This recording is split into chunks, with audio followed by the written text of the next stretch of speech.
Pagi hari ini, hari Kamis 13 Mei di tahun 2021. Kalau kita merenungkan banyak kebaikan Tuhan ya, saya baru dengar itu beberapa hari lalu gitu ya. Dengarnya begini, ada banyak prediksi 2000. Saya mendengar prediksi ini tahun-tahun 2000-an lah ya.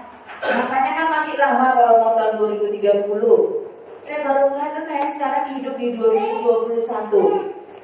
Rasanya kemarin itu 2010, 2011, 2012 itu belum lama ya. Nah kalau nanti, ya ini saya tidak membuat satu statement ya dari mimbarnya, ya. Ada hamba-hamba senior yang sudah mendahului kita kembali kepada Tuhan. Mereka berprediksi kira-kira seperti ini.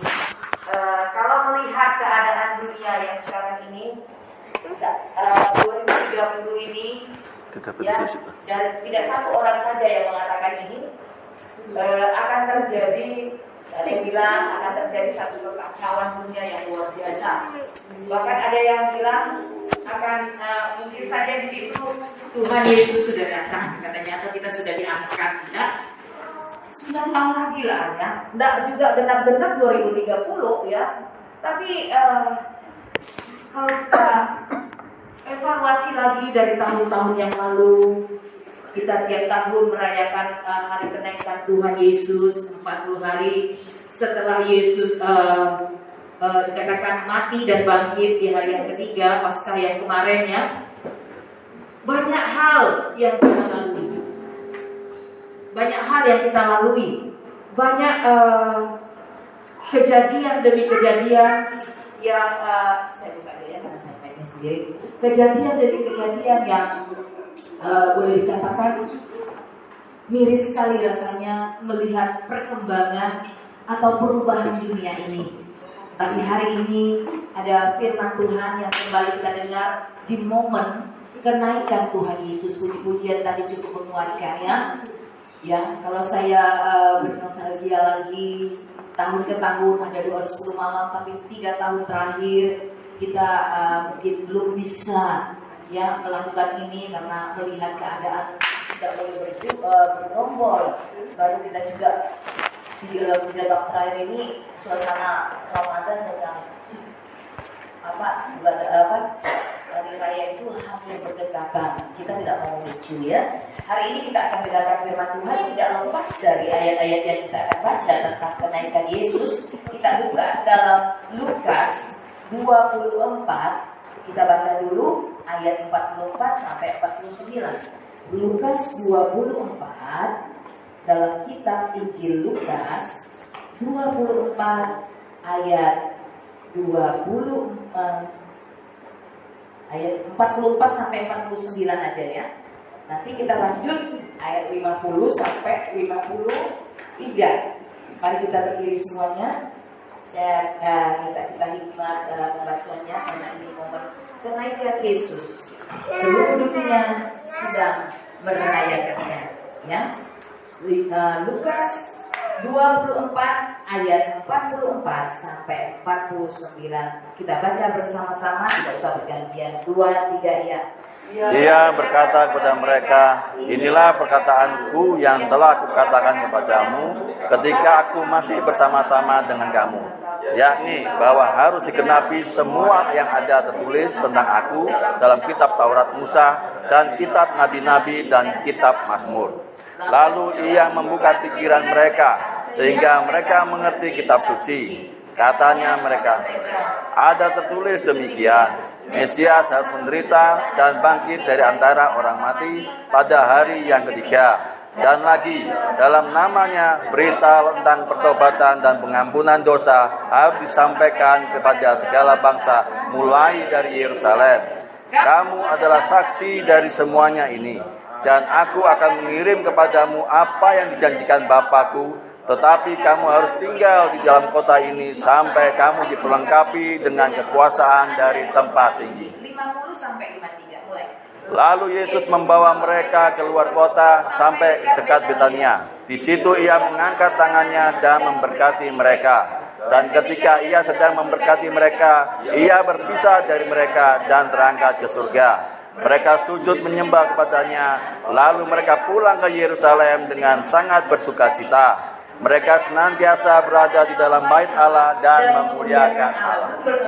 Bapak Ibu, kita pindah ke Kisah Rasul 1, Kisah Para Rasul 1 ayat 6 sampai 11. Ya, Kisah Para Rasul 1 ayat 6 sampai 11, 6 ayat saja, tidak berlama-lama. Kita mulai. Kalau sudah dapat hitungan ketiga, kita mulai ayat 6 dari Kisah Para Rasul pasal 1. 2, 3 ya. Maka bertanyalah mereka yang berkumpul di situ, Tuhan, maukah engkau pada masa kini memulihkan kerajaan bagi Israel? Jawabnya, engkau tidak perlu mengetahui masa dan waktu yang ditetapkan Bapa sendiri menurut kuasanya. Tetapi kamu akan menerima kuasa kalau Roh Kudus turun ke atas kamu. Dan kamu akan menjadi saksiku di Yerusalem dan di Yudea dan Samaria dan sampai ke ujung bumi.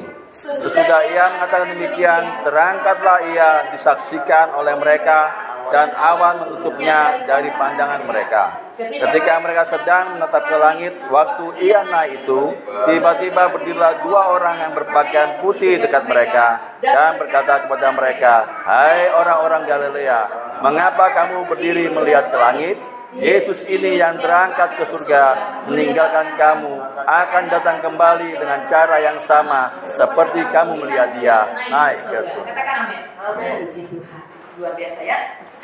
Jadi kita lihat dalam pembacaan kita jelas di sini dikatakan bahwa peristiwa Yesus terangkat ke surga itu bukan cerita kosong, tapi itu real dan nyata.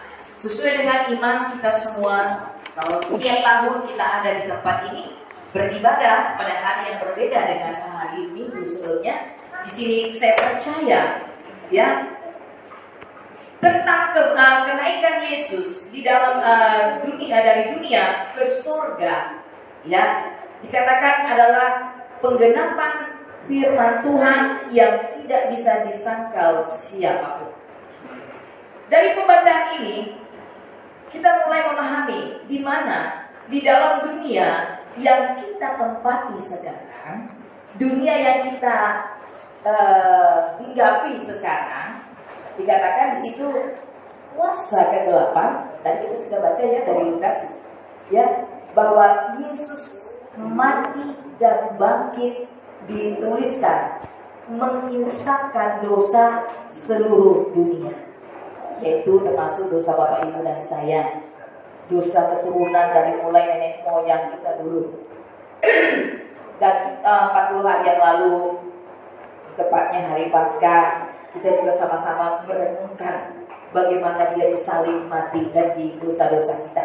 Ya, namun di sini dikatakan tidak berhenti kuasa iblis, kuasa setan begitu rupa menentang kematian, berita tentang kematian.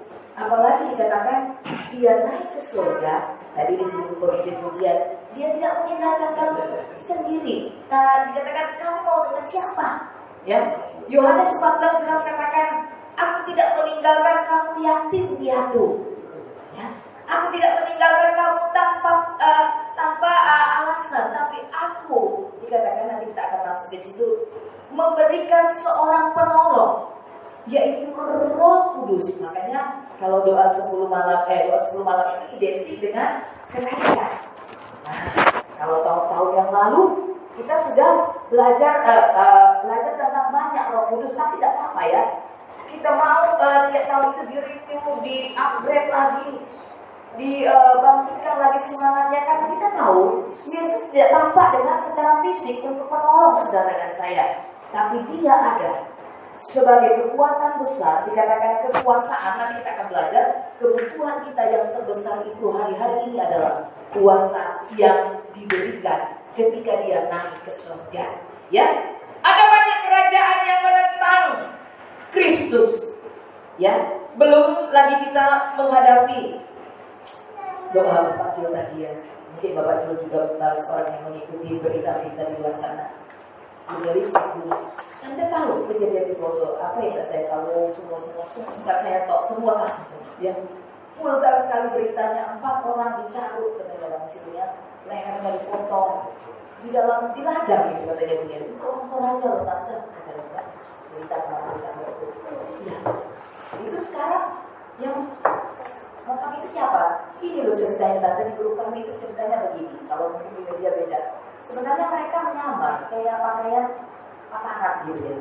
Lalu si bapak yang tua ini satu ada yang tua ada yang muda ada yang orang itu. Ayo pulang. Itu apa? Karena mereka di Poso itu punya gerakan sendiri. Saudara tahu siapa yang mendalamnya dan akrab gitu dengan kita. Saya tidak memprovokasi dari sini ya. Mereka itu tahun berapa saya sudah dengar. Mereka itu disebut jenderal ditembaki. Bahkan baru-baru ini masih bergejolak lagi. Guru sedang mengajar dipanah, langsung mati, langsung dipanah, dipotong juga. Saya tidak tahu gerakan ini sampai di mana hari-hari ini. Saya dikirimi oleh seorang teman. Apa yang terjadi sekarang ini? Saya hanya bisa, kami khususnya hamba Tuhan. Kalau jemaat memang bekerja, cari nafkah, ya, tapi jangan lepas dari kehidupan hubungan intim dengan Tuhan ya Bapak Ibu ya. Saya uraikan sedikit nanti kita akan lari. Kekuatan apa yang saudara harus pegang hari ini? Ya. Modernisasi menggeret, menarik banyak orang hari-hari ini, membuat iman itu semakin dangkal, semakin menipis. Saya kalau lihat TV itu jarang ya. Paling kalau lagi senang aja ya. Lebih banyak lihat berita di HP ya. Tapi kalau saya buka TV, saya lagi sebenarnya nonton Kompas sama apa itu. Kalau saya lagi agak pusing lihat berita-berita pembunuhan, ya apa ini segala macam ya. Saya putar yang menghibur sedikit lah, Indosiar yang kalau malam-malam itu ya menghibur. Tapi bagi saya bukan menjadi ikatan ya. Ikatan saya untuk saya terikat dengan sinetron itu karena itu kan cuma apa ya hiburan sandiwara drama ya drama dunia yang mengisahkan sebagiannya itu adalah kisah kehidupan nyata ya tapi tidak semuanya. Nah kalau saya lihat Kompas gitu ya, saya lihat TV-TV yang berkenaan dengan realita yang memang banyak hari-hari ini manusia imannya sudah mulai. Kami yang Bapak itu hanya bisa berdoa ya, kuat-kuatan dengan modernisasi ini. Karena banyak menarik, dunia sekarang ini lebih condong, lebih memberhalakan kemajuan teknologi. Ya, sehingga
Injil Lukas dikatakan di sini. Saya akan bacakan ayat 49. Dan aku akan mengirim kepadamu apa yang dijanjikan Bapakku. Tetapi kamu harus tinggal di dalam kota ini sampai kamu diperlengkapi dengan garis bawahnya kekuasaan. Kekuasaan. Kekuasaan di sini bukan menerima satu kepercayaan memegang yang mungkin bisa digolongkan seperti zaman sekarang, ya kamu dipercayakan dengan satu bidang ini. Enggak. Tapi kekuasaan di sini semua kita tahu adalah kuasa Allah. Kekuasaan ini benar oleh karena dikatakan Bapak Ibu, dunia yang kita tempati sekarang adalah dunia yang berdosa. Coba lihat ayat 47 ya. Dan lagi dalam namanya berita tentang pertobatan dan pengampunan dosa harus disampaikan kepada segala bangsa, mulai dari Yerusalem. Dunia yang kita tempati sekarang adalah dunia yang berdosa. 2 Timotius 3 itu sudah tidak heran. Tanda-tanda akhir zaman. Ya. Bagaimana karakter orang akhir zaman? 2 Timotius 3. Sudah tahu ya, baca nanti.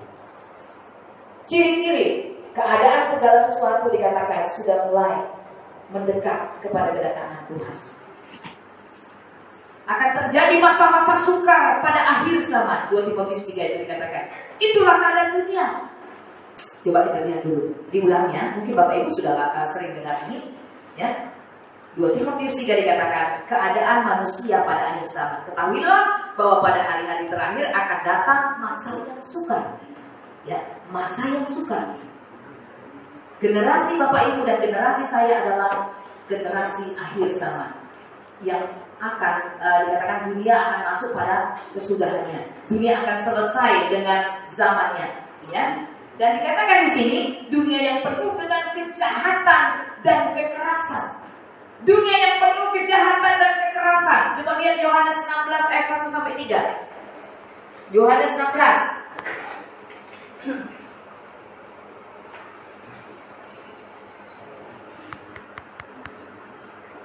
Semuanya ini kukatakan kepadamu supaya kamu jangan kecewa dan menolak aku.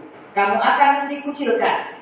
Bahkan akan datang saatnya bahwa setiap orang yang membunuh kamu akan menyangka bahwa ia berbuat bakti bagi Allah. Udah ketemu yang begini? Sudah ketemu orang-orang yang seperti ini? Ya. Mereka akan berbuat demikian karena mereka tidak mengenal baik Bapa maupun aku. Tidak suka harus diperhadapkan dengan situasi. Inilah keadaan dunia sekarang ini. Ini sudah ditulis oleh Yohanes beribu-ribu tahun yang lalu. Ya. Bahwa keadaan dunia semakin sukar. Keadaan kita semakin mungkin dikatakan ditekan. Saya sudah katakan tadi, inilah yang dihadapi oleh gereja Tuhan hari-hari ini. Tidak bisa dipungkiri. Tapi dikatakan tadi dalam ayat 20, pasal 24 ayat 49, kita butuh kuasa Allah. Buka hati. Ya. Kalau kita perlu kuasa Allah, mari kita membuka hati kita setiap waktu, setiap saat dengan pimpinan kuasa Tuhan. Kuasa Tuhan berbicara dengan adalah kuasa Roh Kudus. Karena dunia kita ini penuh dengan sikap masa bodoh. Saudara dan saya perlu tentang pimpinan Roh Kudus.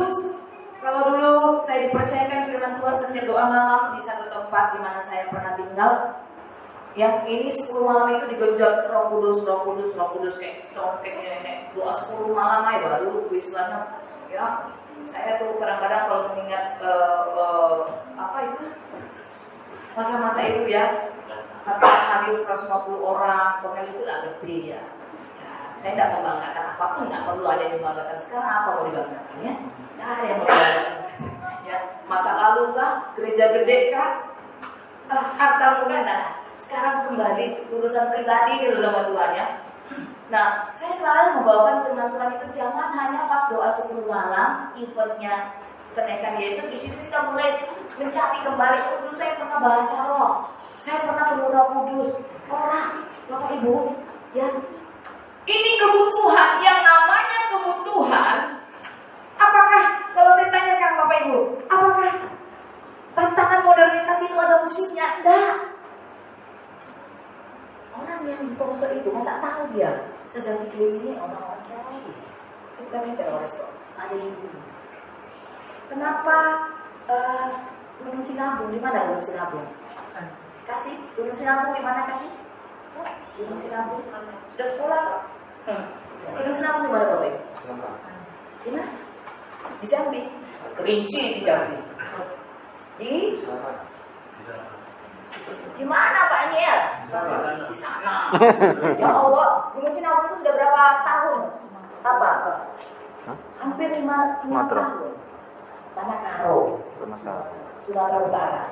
Tapi itu di Tanah Karo arah ke Aceh. Pertama kali itu erupsi.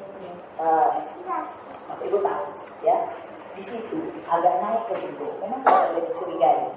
Ada gerakan orang latihan bertahan. Kedua, Tanah Karo itu terkenal dengan tanah yang paling subur di seluruh Indonesia, menghasilkan apa? Kalau kita belanja Lombok, Sagu, itu paling terkenal mengekspor sayur-sayuran di seluruh Sumatera dan daerah sekitar Sumatera, Riau, Sumbar juga daerah subur. Ya. Sehingga walaupun mereka tinggal di desa, Bapak Ibu, tapi mereka punya mobil satu-satu. Saking uang itu seperti mainan. Nah, terjadilah kesombongan. Orang-orang Karo itu sombong. Karena walaupun di desa, rumahnya itu lebih mewah dari gereja ini. Mungkin 4 kali gereja ini. Ya, sombong, mulai sombong. Ada yang bilang gunung itu Tuhan izinkan sampai sekarang nggak kali-kali kok. Enak kayak Merapi, gue mari, yuk. Ya, ini nggak kali-kali sampai itu. Ya, karena kesombongan orang yang ada di daerah. Ya, terlepas dari saya ngomongin dia, tapi inilah realita yang kita hadapi. Nah, kalau ini Tuhan izinkan, lalu kita hanya butuh Roh Kudus itu ketika event doa 10 malam atau waktu-waktu tertentu. Sekali lagi, melalui ibadah kenaikan Tuhan Yesus tahun ini, saya mau menyampaikan firman Tuhan. Semua kita yang ada di dalam ruangan ini, semua kita yang ada di tempat ini, tetap pelihara Roh Kudus di hati kita. Karena itulah kebutuhan kita. Karena itulah kebutuhan orang pada masa ini. Karena dunia, 1 Tesalonika 5, coba lihat 1 Tesalonika 5 dengan ini. Semua ayat-ayat ini kan tidak baru ditulis kemarin. Ini sudah ditulis beribu-ribu tahun yang lalu. 1 Tesalonika 5 ayat 1 sampai 5 saya baca. Tetapi tentang zaman dan masa, saudara-saudara, tidak perlu dituliskan kepadamu, karena kamu sendiri tahu benar-benar bahwa hari Tuhan datang seperti pencuri pada malam. Apabila mereka mengatakan semuanya damai dan aman, maka tiba-tiba mereka ditimpa oleh kebinasaan, seperti seorang perempuan yang hamil ditimpa oleh sakit bersalin. Mereka pasti tidak akan luput. Coba ya, disimak ya. Tetapi kamu, saudara-saudara, kamu tidak hidup di dalam kegelapan, sehingga hari itu tiba-tiba mendatangi kamu seperti pencuri. Karena kamu semua adalah anak-anak terang dan anak-anak siang. Kita bukanlah orang-orang malam atau orang-orang kegelapan. Luar biasa. 1 Tesalonika 5 ini ditulis oleh Paulus. Hikmat pewahyuan yang ada pada Paulus bisa membaca situasi keadaan orang yang hidup pada masa zaman terakhir. Ya, tidak tahu ya, dikatakan bahwa hari Tuhan datang seperti pencuri pada tentang zaman dan masa. Tak ada yang bisa tahu. Generasi ke generasi berjalan, waktu ke waktu berjalan. Ya.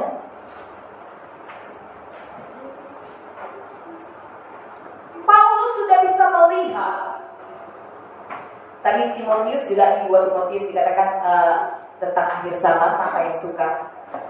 Dengan penglihatan pewahyuan Tuhan, dia bisa mengatakan zaman ini tidak akan menjadi lebih baik. Dan semua apa yang ditulis oleh Alkitab ini sudah digenapi. Dunia yang kita tempati sekarang adalah dunia yang sikap masa bodohnya itu luar biasa. Itu kenapa? Tekanan tadi. Apalagi kita nggak tahu, nggak ada yang bisa memprediksi pandemi hampir menjalani masuk 3 tahun, 2 tahunan. Yang mengubah semua, memutar semua kehidupan orang di dunia ini. Ada yang bisa lari? Ada yang bisa menghindar? Tidak bisa. Secara kasat mata tidak ada yang bisa lari daripada pandemi COVID-19 ini. Inilah tekanan yang kita hadapi hari ini. Tapi bersyukur ya, dunia yang kita tempati sekarang ini dengan tekanan ini. Apabila saudara punya rasa haus dan lapar, ya, berarti saya percaya masih ada roh yang mengingatkan kita untuk kembali kepada kekuatan kuasa yang dijanjikan oleh Yesus ketika dia naik ke surga. Amin. Masihkah ada rasa rindu, rasa haus? Atau mungkin kita sudah masuk kategori yang tadi ya, cemplung aja wes dunia yang berdosa, mau jadi apa. Saya nggak mau ini terjadi pada saudara dan saya. Ya wes, memang dunianya sudah begini. Atau kita sudah masuk golongan orang yang hidup dalam kejahatan dan kekerasan seperti Yohanes katakan tadi. Ya. Atau kita mungkin sudah mulai masa bodoh tanpa ada rasa haus. Kekuatan manusia tidak dapat menjawab kebutuhan manusia itu sesungguhnya, betul? Kekuatan manusia, apa yang bisa dilakukan orang? Lihat, kalau kita lihat keadaan sehat, siapapun tidak bisa, ya. Yeremia 17 ayat 5, ya. Mau lari kemana, Bapak Ibu? Ini saking kita berjalan dengan iman. Mau gini salah, mau gitu salah. Ada orang yang komentar, mudik tidak oleh, tapi orang Cina dimasukkan apa? Berapa ribu itu tenaga kerja China itu di Insinyur Soekarno ya, bandara. Kok oleh? Orang Indonesia sendiri kemana kok ambil tenaga kerja dari luar negeri? Ya, ya memang skillnya di mereka. Ya, pemerintah kan lebih tahu apa yang mereka buat, gitu lah ya. Skillnya di mereka. Kalau bisa, yang saya tahu orang-orang China itu dipanggil ke Kendari urusan nikel ya. Nikel itu kan yang bikin ini seperti apa motor punya itu ya. Ya, skillnya di mereka. Nanti Indonesia bisa belajar. Ya. Tapi yang dikhawatirkan kalau orang-orang pendatang ini bawa virus. Mungkin lumpur di Insinyur Soekarno Jakarta masuk di melalui Batam. Setiap saya berdoa saya juga bilang gini, Tuhan, kejadian di India itu ya, karena mereka punya Tuhan yang berbeda dengan Tuhan kami, Allah kami. Masa sih doa kita gak didengar sama Tuhan? Saya cuma punya doa gini, kalau keluarga Indonesia kalian baru setelah nanti Lebaran ini seperti tsunami, COVID, ya kita tengking dalam nama Yesus ya. Kita tengking dalam nama Yesus. Ya memang Indonesia ini gablek, wis diomongin, ya, ojo puji, ya. Saya kaget, ponakan saya kemarin di sempat itu ya. Kok kamu bisa pulang ya? Dari Bandung, dia dari Bandung. Lewat jalan tikus, Bu. Jalan tikus di mana sih? Saya kan hanya bayangin. Kita ini kan orang-orang bilang kan jalan tikus ya. Dari mana jalan tikus ini saya bilang? Sama bos ya? Kamu naik dengan siapa? Naik apa? Ya dengan bosku lah katanya. Sama bosnya naik mobil. Kalian pakai duit, kalian jalan. Enggak, bohong katanya. Apa? Mulus-mulus saja itu katanya. Tadi kita saksikan dengan Bapak, maka Pak Evan lolos. Padahal kalau kita lihat di TV itu orangnya seperti kok ya banget. Pinisi doang aja periksa ini. Ya. Karena apa? Takut sakit semua. Jangan konyol Bapak Ibu ya, seperti orang di India. Ya, memang itu keyakinan mereka. Kita tak boleh menghina agama lainnya, tak boleh menista agama lainnya. Maaf ya, sampai tadi saat itu dimandiin supaya hilang COVID ini. Maaf ya, Tuhan ampuni. Malu yang sampai itu kencingnya itu digini. Sampai begitunya loh, saking dia yakin tapi apa yang terjadi? Ya, ini kita ada pembacaannya, kita ulangan tentang apa ya? Yang masih mirip-mirip menyembah patung, menyembah ini, Tuhan tidak mau kita menduakan Tuhan. Nah hari ini kembali kepada Tuhan yang benar, Tuhan yang punya kuasa, yang memampukan Bapak Ibu kita semua. Ya, kuasa terbesar yang dapat diterima manusia adalah kuasa Roh Kudus. Katakan amin. Hanya kuasa Roh Kudus. Di luar sana banyak menawarkan Allah-Allah lain, Tuhan-Tuhan lain. Bahkan saya katakan, modernisasi juga punya adalah Tuhan yang dianggap oleh sebagian orang. Mereka lebih memperhalakan teknologi. Dan beberapa latar belakang pakar-pakar teknologi tidak lagi menyembah Tuhan. Mereka lebih percaya kepada teknologi. Mereka lebih percaya kekuatan yang sedang hari-hari ini diunggulkan oleh mau tak mau, suka tidak suka, Bapak Ibu. Ya, saya katakan tidak saja hamba-hamba Tuhan Kristen yang anti terhadap Androidisme. Saya kalau melihat juga beberapa menolak. Tapi sekarang semua harus dipaksa memakai alat yang kecil ini. Suka tidak suka. Lama-lama kita dikirim kepada satu aturan global. Saya tadi sempat tabrak sedikit ya. Yang ada di otak saya begini. Ya sambil dengan langsung saya ngomongnya. Hebat ya, luar biasa. Tapi ini harus kita lawan ya. Teknologi sekarang membawa banyak orang digiring menjadi, maaf ya, kalau kayak saat itu dikasih bawa oleh cowok semua dari sana. Nanti kalau kita digiringnya, kita masih sama, masih bebas ibadah Bapak Ibu. Kalau satu kali kita dipaksa kepada satu keyakinan yang bukan Tuhan, apa yang mau kita lakukan? Tindakan apa yang mau saudara buat? Sebenarnya ada kecurigaan bahwa vaksin yang kita pakai ini, yang seperti Tohir kemarinnya, bisa membaca keadaan kita dan memonitor kita di mana berada. Ya, tapi sudah. Ya, sejauh ini saya lihat, ya itu masih positif. Ya. Nanti ada lagi alat yang pertama-tama digiring secara perlahan. Tapi sekali lagi saya katakan, bagaimana kita menghadapi ini? Hari ini kembali momen kenaikan Tuhan. Ketika dia naik, dia menjanjikan kuasa Roh Kudus, dan Roh Kudus itu tidak berubah. Dan itulah yang menjadi kebutuhan terbesar untuk kita. Dikatakan di sini punya kuasa menghadapi dunia generasi di mana Timotius katakan, saudara dan saya hidup pada zaman akhir. Ya, Roh Kudus lebih dari cukup. Ya, Roh Kudus datang dengan dalam hidup kita bukan secara berkelompok. Buka hati saudara, buka hari-hari. Ya, kalau mungkin saudara mudanya sudah mulai lapor, buka hati lebih luas lagi. Karena kita tidak bisa melawan keadaan zaman ini. Tekanan-tekanan yang ada di sekeliling kita, pemaksaan, harus begini.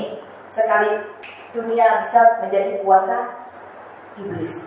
Khususnya kita tahu dalam kitab Wahyu akan datang satu pemerintahan yang sangat dahsyat yang akan menekan seluruh umat manusia, yaitu Antikris. Kalau tidak punya Roh Kudus, maka saudara akan masuk di dalamnya. Hari-hari ini, ya, karena tidak menjadi keraguan lagi untuk dilihat oleh banyak orang. Kita sedang digiring ke dunia zaman baru, di mana itu nanti akan membuat perbedaan saudara. Ketika saudara tidak punya Roh Kudus, saudara akan masuk di dalamnya. Nah, hari-hari ini minta Roh Kudus, ya, datang dalam hidup kita. Ya, Roma 5 ayat 5, ya, Kisah 2 ayat 1 sampai 13 itu bicara tentang Pantekosta, loteng Yerusalem, di mana di situ Roh Kudus pertama dicurahkan kepada 120 murid. Ya, Roh Kudus memberikan kepada kita kuasa pada saat kita menghadapi segala tantangan. Mau saudara? Mau tantangan zaman, tantangan apapun itu, ya.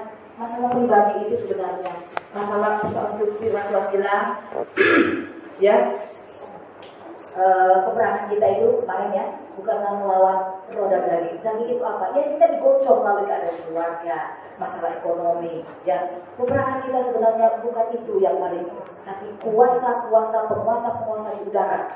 Ya itulah datang melalui yang saya sebutkan awal-awal tadi. Tapi sekarang kalau saudara mau dapat kekuatan besar melalui Roh Kudus, ya, sadari bahwa kita ini sebenarnya dalam kekosongan, perlu diisi tetap aliran-aliran Roh Kudus. Miliki roh yang bernyala-nyala untuk tetap merindukan pekerjaan Roh Kudus, miliki rasa rindu kepada Allah dan Roh Kudus. Itu yang Tuhan mau. Kalau kita mau kuat menghadapi tantangan zaman ini. Hari ini, kesempatan pagi hari ini, kita akan membuka hati kita. Saya percaya Roh Kudus mau datang ketika kita membuka lebar-lebar. Jangan tutup hatimu, jangan masa bodoh. Ya, kalau mungkin kita sudah melakukan hal-hal yang salah di hari-hari yang lalu, ada waktu masih kesempatan. Kita mohon ampun kepada Tuhan. Supaya Roh Kudus, namanya aja Roh Kudus ya, kudus. Dia akan bekerja di hati yang juga tentunya kudus. Lepas dari kejahatan dan kekerasan dunia yang kita tempati sekarang ini. Saya mengundang pemain musik. Kita akan memuji Tuhan sambil kita menyembah Tuhan. Kita mau katakan bagaikan tanah kering.